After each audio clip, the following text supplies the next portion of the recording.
Good morning.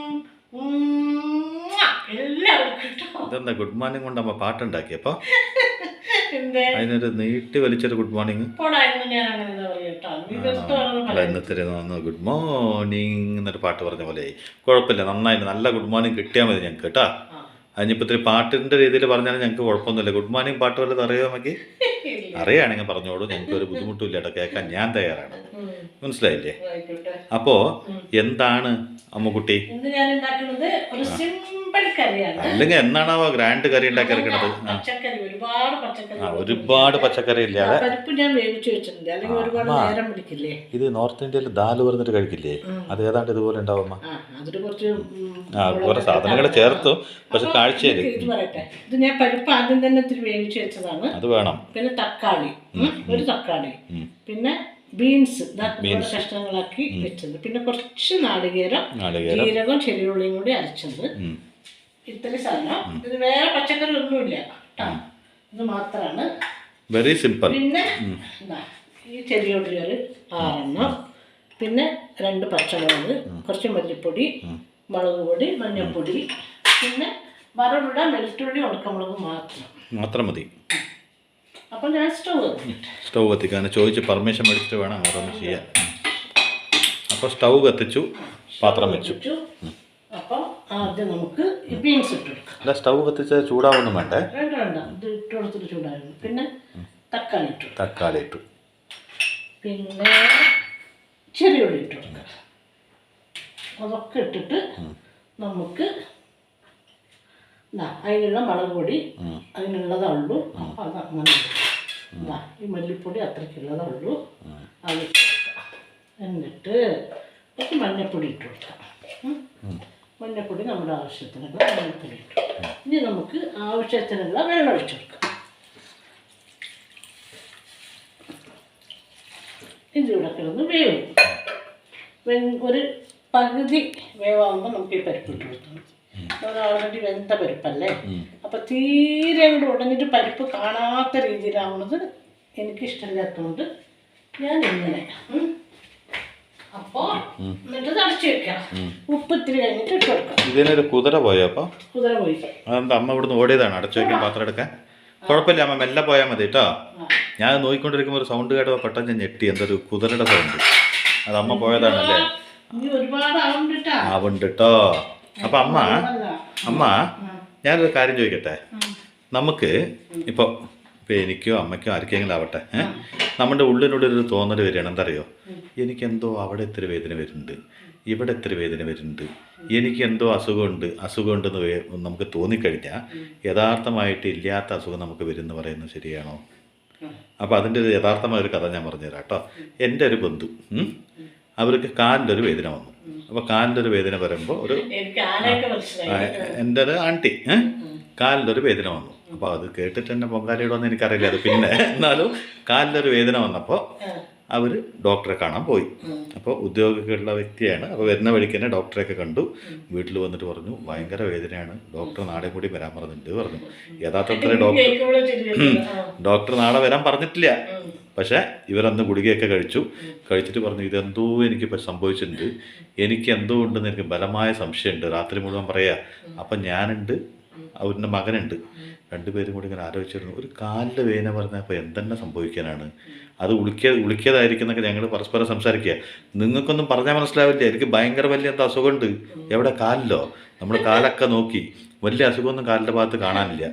പിറ്റേ ദിവസം ഡോക്ടറെ അടുത്ത് പോയി. അവിടെ എന്താ സംഭവിച്ചത് ഞങ്ങൾക്ക് അറിയില്ല. പിറ്റേ ദിവസം ഡോക്ടറെ അടുത്ത് പോയി, ഡോക്ടറെ കണ്ടു, വീണ്ടും വേറെ ഗുളികയായിട്ട് വന്നു. അന്നും സംഭവം ഒന്നും റെഡി ആയില്ല. മൂന്നാമത്തെ പ്രാവശ്യം ഡോക്ടറെ കാണാൻ പോയി. അത്യാവശ്യം അത്ര ഫേമസ് ആയിട്ടുള്ള ഡോക്ടറാണ്. മൂന്നാമത്തെ പ്രാവശ്യം ഡോക്ടറെ കാണാൻ ഡോക്ടർ ഒന്നും മിണ്ടിയില്ല. ഡോക്ടർ പറഞ്ഞു വീട്ടിൽ ആരാ ഉള്ളത് ചോദിച്ചു. മകനാണ് പറഞ്ഞു. വിളിച്ചിട്ട് വരൂ കേട്ടോ, ഇനി തനിയെ വരരുത് പറഞ്ഞപ്പോൾ ഇവരങ്ങോട്ട് പേടിച്ചു.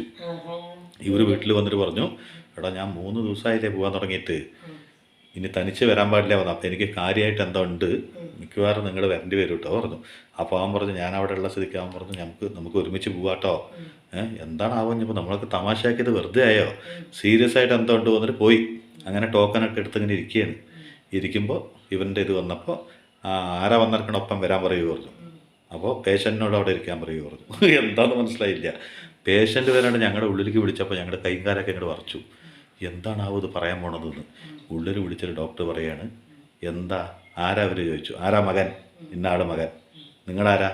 ഞാൻ ഇന്നാള്. അതെ, ഇനി മേലാലെ എൻ്റെ ക്ലിനിക്കിലേക്ക് അവരെ കൊണ്ട് വരരുത്. കാരണം എന്താ പറഞ്ഞാൽ അവൻ്റെ ഏറ്റവും വലിയ അസുഖം എന്താണെന്ന് പറഞ്ഞാൽ അസുഖം ഉണ്ട് എന്നുള്ളതാണ് അവൻ്റെ അസുഖം. മനസ്സിലായില്ലേ? എന്ന് വെച്ചാൽ അവരവിടെ വരുന്ന ഓരോ ദിവസവും ഞാൻ ഓരോ ഗുളിക എടുക്കുമ്പോൾ ഈ വേദനമാരെ മുകളിലേക്കായി, മുകളിൽ നിന്ന് കുറച്ച് താഴോട്ടായി, അപ്പുറത്തായി. ഡോക്ടറിന് മനസ്സിലാവേണ്ടാണെന്ന് ഡോക്ടറിന് പറഞ്ഞു കൊടുക്കുകയാണ്. ഇത് കേട്ട ഡോക്ടറിന് പ്രാന്തായി. ഡോക്ടർ പറഞ്ഞു, നിങ്ങൾ തനിച്ച് വന്നൊരു കാര്യമില്ല, വീട്ടിൽ നിന്ന് ആടെ കൂട്ടിക്കൊണ്ടുവരൂ. ഇനി മേലാലെ ഇവരെയും കൂട്ടിയിട്ട് ഇങ്ങോട്ട് വരരുത്. വന്നിട്ട് എനിക്കിവിടെ കുറേ പേഷ്യൻറ്റിനെ നോക്കാണ്ട് അതിനിടയ്ക്ക് ഒരു അസുഖവും ഇല്ലാത്ത ഒരാളിനെ നോക്കണ്ട ഗതികേടാണ് എനിക്ക്. പക്ഷെ ഒരു കാര്യം ഞാൻ പറയാം, പോണ പോക്കിന് അസുഖം ഉണ്ട് എന്നുള്ളൊരു തോന്നലുണ്ടല്ലോ, അതിനേക്കാളിലും വലിയൊരു അസുഖം ലോകത്തില്ല. ഇനി ഈ അസുഖത്തിനൊരു മരുന്ന് എന്താ പറഞ്ഞാൽ അവരെന്നെ സ്വയം ചിന്തിക്കണം, എനിക്കൊരു അസുഖവും ഇല്ല എന്ന് ചിന്തിക്കേണ്ട ലോകത്ത് ഒരു വൈദ്യനെ അവരെ കൊണ്ട് മാറ്റാൻ പറ്റുക. ദയവ് ചെയ്തിട്ട് ഈ ക്ലിനിക്കിൻ്റെ ഭാഗത്ത് ദയവ് ചെയ്ത് നിങ്ങൾ കൊണ്ടുവരരുത്. വേറെ ഒന്നുമല്ല, ഒന്നാമത് ഞാൻ തിരക്കുള്ള ഒരാളാണ്. ഒരാളുടെ മുഖത്ത് നോക്കിയിട്ട് പറയുന്നുണ്ട് നിങ്ങൾക്ക് ഒരു അസുഖമില്ല എന്ന് പറഞ്ഞാൽ അവർ വിശ്വസിക്കുന്നില്ല. അവർ വിശ്വസിക്കേണ്ട എങ്ങനെയാണ് അവൻ്റെ അസുഖം മാറുക? ഞങ്ങൾ പുറത്തേക്ക് വന്നു. എന്താ ഡോക്ടർ പറഞ്ഞു. ഡോക്ടർ പറഞ്ഞത്, നിങ്ങളെ തല്ലൊന്നും വേണ്ട, വീട്ടിൽ കൊണ്ടുപോയി ബുദ്ധിവാദം പറഞ്ഞാൽ മതി പറഞ്ഞിട്ട് ദയവ് ചെയ്തിട്ട് വീട്ടിലേക്ക് വന്നോളൂ പറഞ്ഞു. അപ്പോൾ അപ്പോഴും വിശ്വസിച്ചില്ല. ആ ഡോക്ടർ ശരിയില്ല, ആ ഡോക്ടർ വട്ടനാണ്, ഭ്രാന്തനാണ്. എൻ്റെ അസുഖം എനിക്കറിയാം, നിങ്ങൾക്കത് പറഞ്ഞാൽ മനസ്സിലാവില്ല. എനിക്കിനി മെഡിക്കൽ കോളേജിലേക്കോ അല്ലെങ്കിൽ വലിയൊരു ഹോസ്പിറ്റലിലേക്കോ എവിടേക്കേലും പോകണം പറഞ്ഞു. അങ്ങനെ പറഞ്ഞുകൊണ്ടിരിക്കുമ്പോൾ ആ വീട്ടിൽ തന്നെ വണ്ടിയൊക്കെ ഓടിക്കാൻ വേണ്ടിയിട്ട് ഒരു ഡ്രൈവറെ പോലെ ഒരു പയ്യുണ്ട്. ആ പയ്യൻ പറഞ്ഞു, എൻ്റെ കുടുംബത്തിൽ കളരി കുരുക്കളുണ്ട്, എൻ്റെ കുടുംബത്തിൽ കളരി കുരുക്കളുണ്ട്. അവർ നന്നായിട്ട് ഒഴിച്ചൊഴിയും. അവൻ്റെ തറവാട്, അവൻ്റെ അച്ഛൻ്റെ അമ്മയുടെ തറവാടാണ്. അവിടെ കളരിയൊക്കെ പഠിപ്പിക്കുന്ന സ്ഥലമാണ്. അവിടെ എങ്ങനത്തെ വേദന ഉണ്ടെങ്കിലും അത് ഒഴിഞ്ഞെന്നെ മാറ്റും പറഞ്ഞു. അപ്പം ശരിയെന്ന് പറഞ്ഞിട്ട് ഞങ്ങൾ അവിടുന്ന് 30 കിലോമീറ്റർ ദൂരം വണ്ടി ഓടിച്ച് ഇവൻ്റെ തറവാട്ടിലേക്ക് എത്തി. നോക്കുമ്പോൾ ഭയങ്കര കളരി ആശാന്മാരായിട്ട് അവിടെ ഉള്ളവർ മുഴുവനും. കണ്ടാൽ തന്നെ പേടിയാവും. എല്ലാ സംഭവമൊക്കെ ഉണ്ട്, കളരിയുടെ എല്ലാ സെറ്റപ്പും കാര്യങ്ങളൊക്കെ ഉണ്ട്. അവിടെ പോയി ആദ്യത്തെ ദിവസം ഒഴിച്ചിലൊക്കെ കഴിഞ്ഞു വണ്ടിയിൽ വന്നുകൊണ്ടിരിക്കുമ്പോൾ ഞങ്ങൾ ഓൺ ദി വേ, ദൂരയാത്രയല്ലേ, അപ്പോൾ ഓൺ ദി വേ ഞങ്ങളൊക്കെ ഇത്തിരി ചെറുപ്പമാണ് കേട്ടോ. അപ്പോൾ ഓൺ ദി വേ ഞങ്ങളൊക്കെ പൊറോട്ടയും ബിരിയാണിയും കാര്യങ്ങളൊക്കെ നല്ല ഹോട്ടലൊക്കെ കയറി പങ്കിട്ട് കഴിച്ച്. അപ്പോൾ ഇവരുടെ മുഖത്തൊരു സന്തോഷം എങ്ങനെ അറിയോ? കണ്ടടാ, ഞാൻ പറഞ്ഞില്ലേ ആ ഡോക്ടർ മണ്ടനാണെന്ന്. ഈ കളരിക്കാരന് മനസ്സിലായി, ഈ കളരി ഗുരുക്കൾക്ക് മനസ്സിലായി എനിക്ക് എന്തൊരു ഇതുണ്ടെന്ന്. ആ ഒഴിഞ്ഞ രീതി, കുറേ ഔഷധങ്ങളൊക്കെ ഇങ്ങനെ ആയുർവേദത്തിൻ്റെ സംഭവമൊക്കെ ഉണ്ടാവില്ലേ, അതൊക്കെ കയ്യിൽ കൊടുത്തിട്ട് പറഞ്ഞു, നിങ്ങൾ 3 ദിവസം വരണം പറഞ്ഞു. അയാൾക്ക് 3 ദിവസം കേട്ടോ, 3 ദിവസം വരണം കേട്ടോ പറഞ്ഞു. അപ്പോൾ അതെന്തിനാ പറഞ്ഞു, ഒഴിച്ചൽ തീർന്നിട്ടില്ല, ഒഴിച്ചൽ നാളെ മുതലാണ് ശരിക്കുള്ള ഒഴിച്ചൽ തുടങ്ങുക എന്ന് പറഞ്ഞു. അപ്പം മരുന്നൊക്കെ കഴിച്ചോളൂ. ആഹാരം എങ്ങനെയാ പറഞ്ഞു, ആഹാരം എന്തും കഴിക്കാൻ പറഞ്ഞപ്പോൾ സന്തോഷമായില്ലേ. ഓന്തുവേ യാത്ര, ആഹാരം കഴിക്കുക. അപ്പം നാളെയും വീണ്ടും 30 കിലോമീറ്റർ യാത്ര ചെയ്ത് വീണ്ടും പോകണം.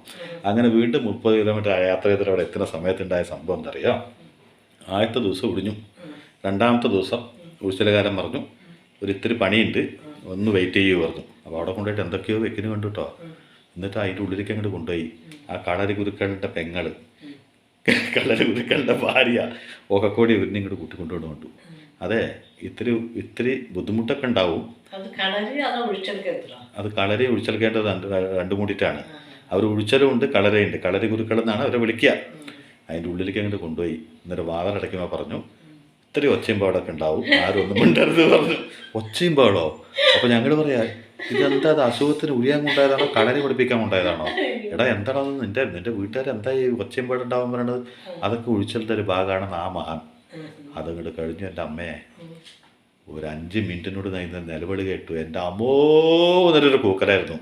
ഈ കൂക്കൽ കൂട്ടി ഞങ്ങളൊക്കെ ഞെട്ടി ഉടർന്നിങ്ങനെ ഇരിക്കുക. പിന്നെ കുറച്ച് കഴിഞ്ഞപ്പോൾ പറഞ്ഞു, ഉള്ളിലേക്ക് വരൂ, ഇനി സമയമായി പറഞ്ഞു. എന്തിനു സമയമായി എന്നറിയാൻ വയ്ക്ക് അവരെ താങ്ങിക്കൊണ്ടുപോകാൻ. അപ്പോൾ വണ്ടിയിലിരുന്നിട്ട് പറയാനേ, കുരുത്തം കെട്ടവൻ, അല്ല കുരുത്തം കെട്ട അവൻ്റെ പെങ്ങളും അമ്മയും ഇയാളും കൂടി എന്താ ചെയ്തറിയോ? ഒരാള് കൈ 2 വലിച്ചു പിടിച്ചു മുന്നിലേക്ക്. ഒരാൾ 2 കാലിൽ ഇരുന്നിട്ട് അങ്ങോട്ട് പിടിച്ചു അത്ര. ഒരാൾ ഇടുപ്പിൽ ഒഴിയിലൊഴിഞ്ഞു, കാല് വേനിക്കുന്നതിന് ഇടുപ്പിൽ ഒഴിഞ്ഞു വന്നു. അപ്പോൾ എന്താ ഇവിടെ ഒഴിയെന്ന് ചോദിക്കുമ്പോൾ പറഞ്ഞാത്രേ, ഈ ഇടുപ്പായിട്ടൊരു ബന്ധമുണ്ട് കാലിൻ്റെ ഭാഗത്തേക്ക്, നിങ്ങളൊന്ന് സഹിക്കണം പറഞ്ഞു. ഒരു ഒഴിച്ചലങ്ങോട്ട് ഒഴിഞ്ഞു. അപ്പം കിടന്ന കിടപ്പാണ് വണ്ടിയിൽ. വീടെത്തുന്ന ഒരു ഹോട്ടൽ നിർത്തിയാൽ ഒരു കുന്തം വേണ്ട, വീട്ടിൽ പോയിട്ട് കഞ്ഞി കുടിച്ചാൽ മതിയെന്ന്. അപ്പോൾ അന്നത്തോടു കൂടി ആ അസുഖം അങ്ങോട്ട് മാറി. 3-ാമത്തെ ദിവസം പോകേണ്ട ഒരു ആവശ്യം ഉണ്ടായിരുന്നു. അന്നാണ് ലാസ്റ്റ് ഒഴിച്ചൽ. അപ്പോൾ ഞങ്ങൾ പറഞ്ഞു എണീക്കണമൊന്നുമില്ല, കിടക്കയിൽ കിടപ്പാണ്, പോക്കൊക്കെ നിർത്തി, ഓഫീസിലൊക്കെ പോക്ക് നിർത്തി. അപ്പോൾ ഞങ്ങൾ പറഞ്ഞു അതെ ഒന്ന് പോണ്ടേ വൈകുന്നേരം, കാരണം ഞങ്ങൾക്ക് നല്ല ഫുഡൊക്കെ കിട്ടുമല്ലോ. ഞങ്ങൾ പറഞ്ഞു മകനും ഞാനും പോണ്ടേ, വണ്ടി റെഡിയാണ്, നമുക്ക് പോയാലോ. അപ്പോൾ പറയാണ് എന്നെ കൊല്ലാൻ കൊണ്ടുപോകാൻ നിങ്ങൾ, എൻ്റെ അസുഖം ഇന്നലത്തെ ഒഴിച്ചിലോട് കൂടി മാറിയത്. അപ്പോൾ അസുഖം ഉണ്ട് എന്ന് പറയുന്ന അസുഖത്തിന് ഇങ്ങനെയുള്ള മരുന്നുകൾ മാത്രമേ ഉള്ളൂ. അപ്പോൾ എന്താ അമ്മയ്ക്ക് പറയാനുള്ളത്? എനിക്കിത് കേട്ടപ്പോഴേ എനിക്കൊരു കഥ ഓർമ്മ. പണ്ടത്തെ ഈ നാടുവഴികളെന്നൊക്കെ പറയില്ലേ, നാടുപാടികൾ പറയും പണ്ട് കർണാടകത്തിൽ പറയും ജമീന്ദാർ, അവരാരെങ്കിലും ആയിക്കോട്ടെ, നമുക്ക് ഇവിടെ നാടുപാടികളുണ്ട് മതി. എന്താ ഒരു പോകർ ഇവിടെ നാടുവഴികളാണെന്ന് തോന്നുന്നല്ല. അതെ. അപ്പൊ അവരിങ്ങനെ പണ്ടൊക്കെ യാത്ര അന്നത്തെ പോലെ ഈ ബസ് ഒന്നും ഇല്ലാത്തോണ്ടേ ഈ പല്ലൊക്കെ കയറ്റിട്ടാണല്ലോ. അല്ല, കുതിരവണ്ടിയും കാളവണ്ടിയൊക്കെ. കുതിരവണ്ടി ഉണ്ട്, അവിടെ കുതിരവണ്ടി ഇല്ല. അപ്പൊ ഇതില് പോവല്ലേ, ഒരു സ്ഥലത്ത് നിന്ന് ഒരു സ്ഥലത്തേക്ക് എന്തിനോ പോവുകയാണ് അവര്. അപ്പൊ ആ സമയത്ത് ഭയങ്കരമായിട്ട് കാറ്റും മഴയൊക്കെ ഉണ്ട് വന്നു. അപ്പൊ അത് ഏറ്റിട്ട് നടക്കുന്ന ആൾക്കാർ ഏറ്റിട്ട് പോകാൻ പറ്റുമോ? അത് പറ്റില്ല. അപ്പൊ അവരെന്ത് ചെയ്തു, എന്താ ചെയ്യാന്ന് പറഞ്ഞ് നോക്കുമ്പോ കുറച്ചു ദൂരം നടന്നിട്ട് എന്തെങ്കിലും കാണുമോ എന്ന് പറഞ്ഞിട്ട് നോക്കിയപ്പോ അവിടെ ഒരു കൽമണ്ഡപം ഉണ്ട്. പണ്ട് ഈ കൽമണ്ഡപമൊക്കെ കിട്ടി ബസ് സ്റ്റാമ്പ് പോലെ ഒക്കെ അതിലുണ്ട്. അതിൻ്റെ ഉള്ളില് എന്നാൽ കുറച്ച് നേരം നമുക്ക് വിശ്രമിക്കാമെന്ന് പറഞ്ഞ് എന്നിട്ട് നമുക്ക് മഴ വന്നതിന് ശേഷം യാത്ര തുടരാറുണ്ട്. അവർക്കൊരു അസിസ്റ്റന്റ് ഉണ്ടാവുമല്ലോ കൂടെ, എല്ലാം പറഞ്ഞു കൊടുക്കാനൊക്കെ. കൂടെ ഒരാളുണ്ടാവുമല്ലോ, ഇപ്പൊ ഒരു മാനേജറെ പോലെ. അപ്പൊ അവർ പറഞ്ഞു ശരി എന്നാ നമുക്കിവിടെ കാര്യസ്ഥൻ അങ്ങനെ അവിടെ തങ്ങാന്ന് പറഞ്ഞു. അവിടെ കുറച്ച് നേരം കഴിയുമ്പോൾ മഴ പോണേയില്ല, മഴ ഇടി മിന്നലും മഴയൊക്കെ ആയിട്ട് അവർക്ക് പറ്റുന്നില്ല. അപ്പൊ അവരെന്ത് സപ്പോർട്ട് ചെയ്തതാണ്. അപ്പൊ അവരെന്ത് ചെയ്ത് അവിടെ തങ്ങി. അപ്പൊ അങ്ങോട്ടും ഇങ്ങനെ ചാഞ്ഞിട്ട് ഒന്ന് കണ്ണടിച്ചും കാണിക്കണ്ടല്ലോ അമ്മ. ശരി, അത് വേണം. അപ്പൊ കണ്ണടിച്ച് നോക്കുമ്പോ ആളുടെ ചെവിയിൽ ഒരു പ്രാണി പറഞ്ഞ വലിയ പ്രാണിയല്ല, പുലി ആനേന്ന് ചെവിയിൽ പോലില്ല, എന്തോ ഒരു ചാതി. അത് ചെവി പോയപ്പോ അത് ചെവിയുടെ ഉള്ളിൽ പോയപ്പോ ഭയങ്കര ഇറിറ്റേഷൻ ആവില്ലേ, അയ്യോ എന്റെ ചെവിയിൽ എന്തോ പോയി എന്ന് പറഞ്ഞു. അത് പോയി എന്ന് പറഞ്ഞു. അയാളിങ്ങനെ കിടന്നതാകുമ്പോ കാര്യസ്ഥം പറയോ, അയ്യോ ഇവിടെ ഭയങ്കര വിഷ കൃമികളൊക്കെ ഉണ്ടാവും, അതുകൊണ്ട് എന്താ പറഞ്ഞാ ചിലപ്പോ വല്ല അങ്ങനത്തെ വല്ലതായിരിക്കും, ദൈവമേ എന്താണാവുന്നൊക്കെ പറഞ്ഞ് ഇയാളുടെ കൂടെ പേടിപ്പിക്കും കൂടി ചെയ്തപ്പോ ആളുടെ മനസ്സിൽ അതന്നെ ഈ കൃമി അതിന്റെ ഉള്ളിൽ ഇരുന്നിട്ട് എന്തോ ചെയ്യാ, ആ ഒരു വെപ്രാളം കാര്യസ്ഥനാണ് പഠിപ്പിച്ചത്. കാര്യസ്ഥം പറയാ ചെവിയിൽ എന്തോ പോയി എന്ന് പറഞ്ഞിട്ട് ആള് പേടിച്ചിട്ടിരിക്കുമ്പോ കാര്യസ്ഥം പറയാണ്, ഇത് ഈ കാടിലൊക്കെ ഭയങ്കര ചെറിയ ഇതിലൊക്കെ ഭയങ്കര വിഷമുള്ള സാധനങ്ങളൊക്കെ ഉണ്ട്, അയ്യോ എന്താ സംഭവിച്ചു, എന്താ ചെയ്യാം, നമുക്ക് എന്തായാലും മഴ നിന്നോട് നമുക്ക് തിരിച്ചു പോവാ, എടുക്കാനൊന്നും നോക്കില്ല, നാട്ടിൽ പോവാ. അത് എടുക്കാൻ പറ്റില്ലല്ലോ ഇവർക്ക്, ചെവിയിലൊക്കെ നോക്കുമ്പോ ഒന്നും കാണുന്നില്ലല്ലോ. അപ്പൊ നമുക്ക് ഇനി എന്തായാലും തിരിച്ച് നാട്ടിൽ പോവാ, നമ്മുടെ അവിടേക്ക് തന്നെ പോവാ. എന്നിട്ട് അവിടെ നമ്മൾ വൈദ്യരൊക്കെ കണ്ടിട്ട് അപ്പോഴേക്കും മഴയൊക്കെ നിന്നു ഇവർ പോയി. അവിടെ പോയി വൈദ്യരെ വിളിച്ചു നോക്കി, വൈദ്യര് കുറെ മരുന്നൊക്കെ ഇട്ടു, ചെവിയുടെ ഉള്ളിലൊന്നും കാണാനൊന്നുമില്ല. പക്ഷെ ഈ നാടുവഴിക്ക് ഇത് മാറണേ ഇല്ല. എന്ത് ഈ ഒരു ഇറിറ്റേഷൻ ആൾക്ക് അത് മാറണേ ഇല്ലല്ലോ, എന്റെ ചെവിയിൽ പോകും ഈ മനസ്സിന്റെ സംശയം പോണേ ഇല്ല, എനിക്ക് എന്തോ ഉണ്ട്. അങ്ങനെ കുറെ വൈദ്യന്മാര് നോക്കിയിട്ടും മാറുന്നില്ല. അപ്പൊ ഇയാള് ഭക്ഷണവും ഇല്ല, ഊണും ഇല്ല, ഉറക്കം ഇല്ലാണ്ട് ക്ഷീണിച്ച് എല്ലും തോലും ആയി പരിവായി, പേടിച്ചിട്ട് അങ്ങനെ ഇരുന്നപ്പോ അവര് ഈ വിളംബരമൊക്കെ കൊടുക്കില്ല ഇങ്ങനെ, അങ്ങനെ പറഞ്ഞു നിങ്ങൾക്ക് ഇത്രയും പൊൻപണങ്ങൾ തരാം, നാടുവായുടെ ചെവിയിലെ ഇതിങ്ങനെ കടന്ന് ഇത് മാറ്റി തരുന്ന ആൾക്ക് എന്ന് പറഞ്ഞു. അങ്ങനെ അത് കേട്ടിട്ട് ഒരുപാട് ആൾക്കാർ വന്നിട്ട് എന്തൊക്കെ ചെയ്തിട്ടും ഒരു പ്രയോജനമില്ല. അപ്പൊ ആ സമയത്ത് അവിടെ ഒരു സിദ്ധനും ആളുടെ കുറച്ച് പരിവാരങ്ങളൊക്കെ ആയിട്ട് ഈ ഋഷികളെ പോലെയുള്ള ആൾക്കാർ കൂടിയിട്ട് വന്നപ്പോ ഈ കാര്യം അറിഞ്ഞില്ലേ. അപ്പൊ അത് ശരി എന്നാ നമ്മൾ അപ്പൊ ഈ സിദ്ധൻ ഇയാൾ ഭയങ്കര ശക്തിയുള്ള ആളാണെന്നൊക്കെ എല്ലാവരും. ജിമ്മാണോ? അങ്ങനെ ശക്തിയല്ല, മനസ്സിലായി, വേറെ രീതിയിലുള്ള ഓരോ അസുഖം മാറ്റാനുള്ള സിദ്ധിയുള്ള ആള്, ശക്തിയുള്ള ആള് പറഞ്ഞപ്പോഴാണ് പറയുമ്പോ നീ അതിന് അങ്ങനെയാണ് പറയുക. അപ്പൊ അങ്ങനെയുള്ള ഒരാള് വന്നിട്ടുണ്ടെന്ന് പറഞ്ഞപ്പോ വേഗം പോയിട്ട് ഈ കാര്യസ്ഥനും വീട്ടിലെ ആൾക്കാരൊക്കെ പോയി കണ്ട് അയ്യോ ഇങ്ങനെ ഞങ്ങളുടെ നാടുപടിനെ രക്ഷിക്കണം ഇങ്ങനെ ആട് വന്ന് നോക്കി ആളിങ്ങനെ സൂക്ഷ്മതയോടെ നോക്കിയപ്പോൾ ആൾക്ക് ഈ കാര്യം പിടികിട്ടിയെന്ന് തോന്നുന്നു. ഇത് ഇയാളുടെ എന്താ അത് അങ്ങനെ പറഞ്ഞു. ഇത് എന്താ ഇത്ര ദിവസം നിങ്ങൾ വെച്ചോണ്ടിരിക്കുന്നത്, എന്താ നിങ്ങൾ ഈ കാര്യം ചെയ്ത് ഇത്രയും ദിവസമൊക്കെ നീട്ടിക്കൊണ്ടു പോകാൻ പാടുള്ളൂ, കണ്ടില്ലേ ആളുടെ സ്ഥിതി ഇപ്പൊ അങ്ങനെ ആയില്ലേ, നേരത്തെ സിദ്ധനെ കിട്ടണ്ടേ, ആൾ ഇന്നല്ലേ വന്നുള്ളൂ. അപ്പൊ അങ്ങനെ പറഞ്ഞു. അപ്പൊ രാജാവ് പിന്നെയും പേടിച്ചു. അപ്പൊ പറയാ ഇങ്ങനെ ഒരു മലയുണ്ട്, ഏതൊരു മലയുടെ പേര് പറഞ്ഞു. ആ മലയുടെ മുകളില് ഒരു ചെടിയുണ്ട്, അത് ഇന്ന രീതിയിലുള്ളതാണെന്നൊക്കെ പറഞ്ഞു കൊടുത്തു. അത് പറഞ്ഞു കൊടുത്തു, അത് നിങ്ങൾ കൊണ്ടുവരിക, ഞാനത് കൊണ്ടുവരുമ്പോൾ അത് ഭയങ്കര ശക്തിയുള്ളതാണ്, അത് കൊണ്ട് മാറാത്ത അസുഖങ്ങളില്ല എന്നൊക്കെ അങ്ങനെ കുറേ അയാൾ പറഞ്ഞിട്ട് അങ്ങോട്ട് അയച്ചിട്ട് അവിടെ മനയിൽ പോയി ആ സാധനം കൊണ്ടുവന്നു. ഈ മറ്റേ സിദ്ധന്റെ കൂടെയുള്ള ഒരാളിനെയും കൂടെ അയച്ചു. അങ്ങനെ അവർ ആ സാധനം കൊണ്ട് വന്ന് അത് പിഴിഞ്ഞ് അതിന്റെ ചാറൊക്കെ എന്തൊക്കെ മന്ത്രമൊക്കെ ചെല്ലിയിട്ട് അവൾ ഒഴിച്ചു കഴിഞ്ഞിട്ട് ഇനി ഒന്നുമില്ല കേട്ടോ, ഇതോടെ നിങ്ങളുടെ എല്ലാം മാറി എന്ന് പറഞ്ഞു. അത് ഒഴിച്ച് കുറച്ചു നേരം കഴിഞ്ഞ നാടുവാഴിക്ക് എല്ലാം മാറി. നാടുവാഴി ഭയങ്കര സന്തോഷമായി. എൻ്റെ അസുഖം പെട്ടെന്ന് മാറി.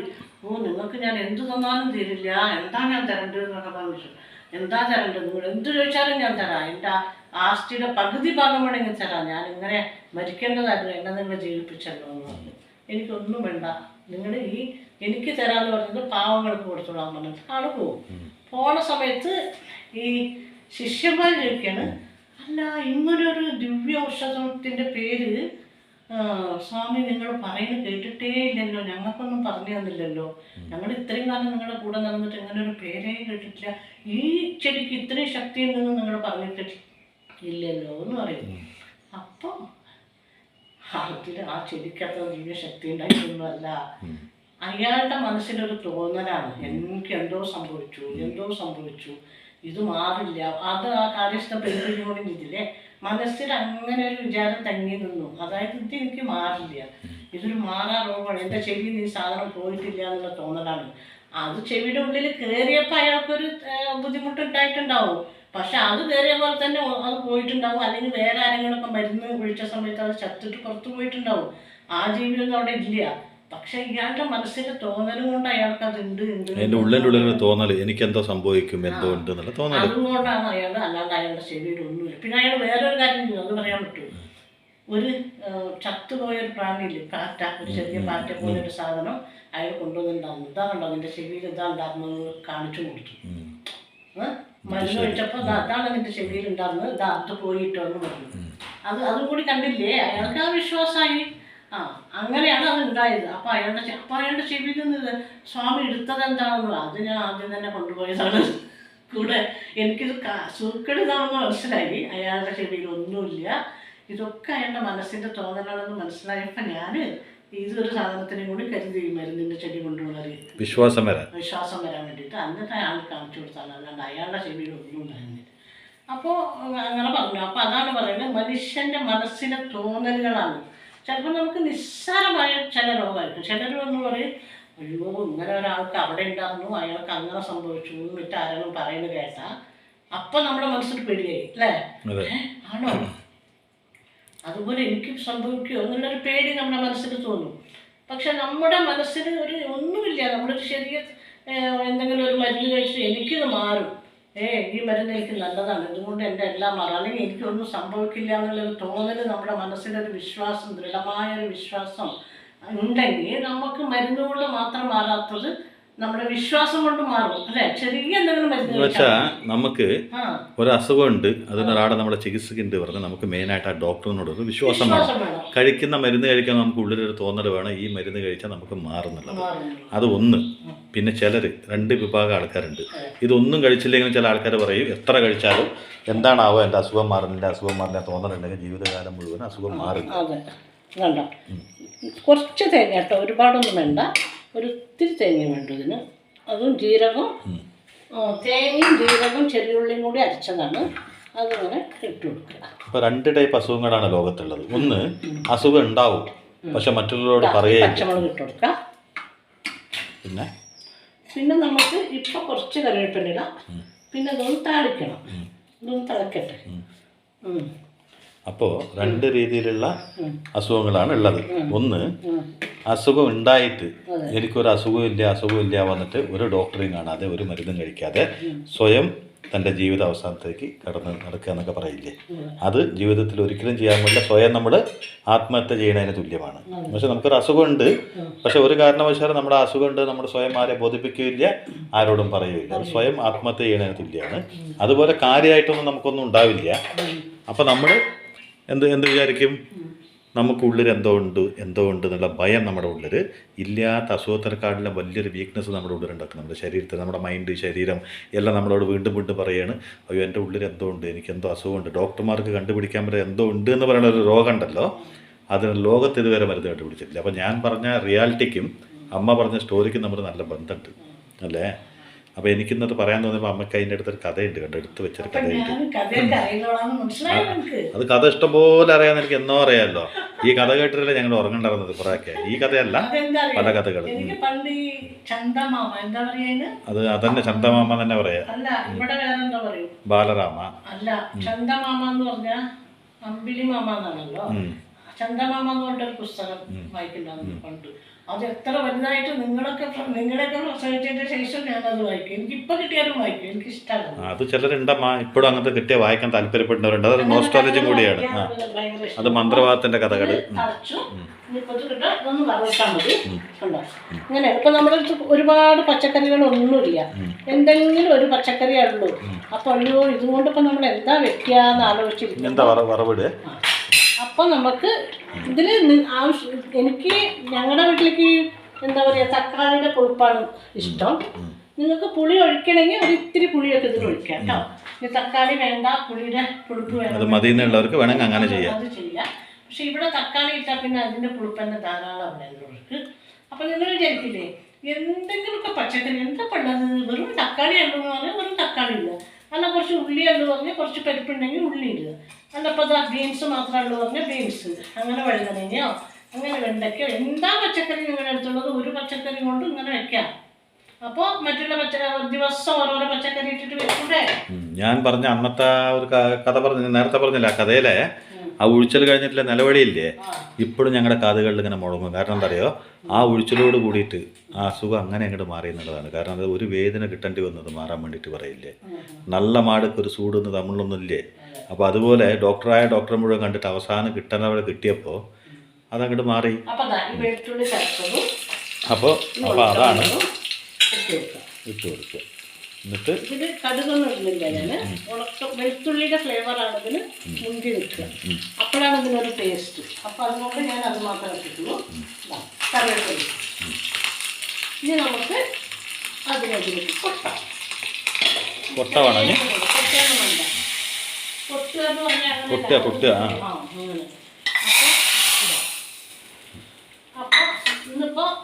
ഇതാണ് നമ്മുടെ സാമ്പാർ. ഇതിന് സാമ്പാർ എന്ന് പറയാമോ? സാമ്പാറൊന്നല്ല, ഒരു കറി, ഒരു പരിപ്പ് കറി. അതിൽ നമുക്കിപ്പോൾ ഒരേ ഇപ്പൊ ബീൻസ് ആണെങ്കിൽ ഇവിടെ എല്ലാവരും കൂട്ടും. അപ്പൊ ഞാൻ ഈ ബീൻസും അതിൻ്റെ കൂടെ ഒരു 5-6 ഉള്ളി ഇട്ടിട്ട് വെച്ചു. അപ്പൊ നമുക്ക് ഇത്ര കറി മതി, ഇതെന്റെ ധാരാളമായി ബാക്കിയാവും. അപ്പൊ യഥാർത്ഥമായിട്ട് പറഞ്ഞുകൊണ്ട് വന്നത്, അസുഖം ഉള്ളപ്പോൾ അത് അറിയിക്കാതെ അത് അതിൻ്റെ എന്താ പറയുക, അതിൻ്റെ അവിടേക്ക് എത്തിച്ച് ഞങ്ങൾ ഒരുപാട് ബുദ്ധിമുട്ടാനും പാടില്ല. അത് മറ്റുള്ളവർ അറിയിക്കേണ്ടത് ബുദ്ധിമുട്ടാണെന്ന് പറഞ്ഞിട്ടും അല്ലെങ്കിൽ സ്വയം മരുന്ന് കഴിക്കാണ്ടിരുന്നിട്ടും എനിക്കിത് മാറിക്കൊള്ളുന്ന അമിത വിശ്വാസവും പാടില്ല. അതുപോലെ തന്നെ നമുക്ക് എന്തോ ഉണ്ട് എന്നൊരു തോന്നല്, അങ്ങനെ പറയരുത്. അങ്ങനെയുള്ള വിശ്വാസം ഒന്ന് കഴിച്ചു നോക്കിയിട്ട് നമ്മുടെ മനസ്സിനും കൂടി ഒരു വിശ്വാസം വേണം, ഇതുകൊണ്ട് നമുക്ക് മാറും എന്നുള്ള ആത്മവിശ്വാസം. അതേപോലെ നമുക്ക് എന്തെങ്കിലും ചെറുതുണ്ടാവും, അത് ഇവിടുന്ന് ആരെങ്കിലും പറയണൊക്കെ കേട്ടിട്ട് എവിടുന്നൊക്കെ കണ്ട് വായിച്ചൊക്കെ എല്ലാം അങ്ങോട്ട് കൂട്ടി വായിച്ചിട്ട് ഞാനൊരു രോഗിയാണെന്ന് സ്ഥിരീകരിച്ച ഒരു നല്ല ആരോഗ്യമുള്ള ഒരു വ്യക്തി ചെറിയൊരു അസുഖം മൂലം വലിയൊരു രോഗിയായി മാറും. അത് മനസ്സിൻ്റെ ഒരു ഇതാണ്. അതുപോലെ തന്നെയാണ് മനുഷ്യനാവുക എന്ന് വെച്ചാൽ നമ്മുടെ മനസ്സിന് നമ്മൾ രോഗിയാണെന്ന് നമ്മൾ ഇടയ്ക്കിടയ്ക്ക് പറഞ്ഞു കഴിഞ്ഞാൽ നമ്മൾ യഥാർത്ഥത്തിൽ രോഗിയാവും. നമ്മുടെ മനസ്സിനോട് നമ്മൾ സ്ട്രോങ് ആണെന്ന് പറഞ്ഞാൽ നമ്മൾ സ്ട്രോങ് ആയിരിക്കും. ഞാൻ തന്നെ കണ്ടില്ലേ എത്രയോ ഗുളികയുണ്ട് എനിക്ക്. അപ്പൊ എല്ലാവരും ആഹാരത്തിനേക്കാളും കൂടുതൽ അതൊരു ദിവസം കാണിച്ചു കൊടുക്കുക, നമ്മുടെ ബോക്സ് കാണിച്ചു കൊടുക്കുക. ഇത്രയും ഗുളിക കഴിച്ചിട്ടാണ് ഇതവിടെ അത്ര സ്റ്റഡി ആയിട്ട് നിൽക്കുന്നത് അല്ലമ്മ. അപ്പൊ ഇത്രയും മരുന്നോ പിന്നെ ഇവിടുന്ന് ഈ ആഹാരം കഴിക്കാന്ന് പറയും. അപ്പോൾ ഒരു ആഭരണപ്പെട്ടിയുടെ അത്ര വലിയൊരു ബോക്സിൽ മരുന്നുണ്ട് എന്ന് പറയാം അല്ലേ മാം? ഞാൻ പേടിക്കലൊന്നുമില്ല. എന്താ പറഞ്ഞാൽ അതങ്ങനെ പോവും. അതിപ്പോ എന്താ അപ്പൊ ഇതായോ? ഇതായല്ലോ. അപ്പം ഈ കറിയും കൂട്ടി നിങ്ങൾക്ക് മീൻ വെക്കാൻ മീനുണ്ട്. നിങ്ങൾ വരികയാണെങ്കിൽ ഞാൻ വറുത്ത് തരാം. അല്ലെങ്കിൽ ഞാൻ ഇവർക്ക് ഓംലേറ്റ് ഉണ്ടാക്കി കൊടുക്കുക. നിങ്ങൾ വന്നില്ലെങ്കിൽ കേട്ടോ. അപ്പം വരുന്നോ?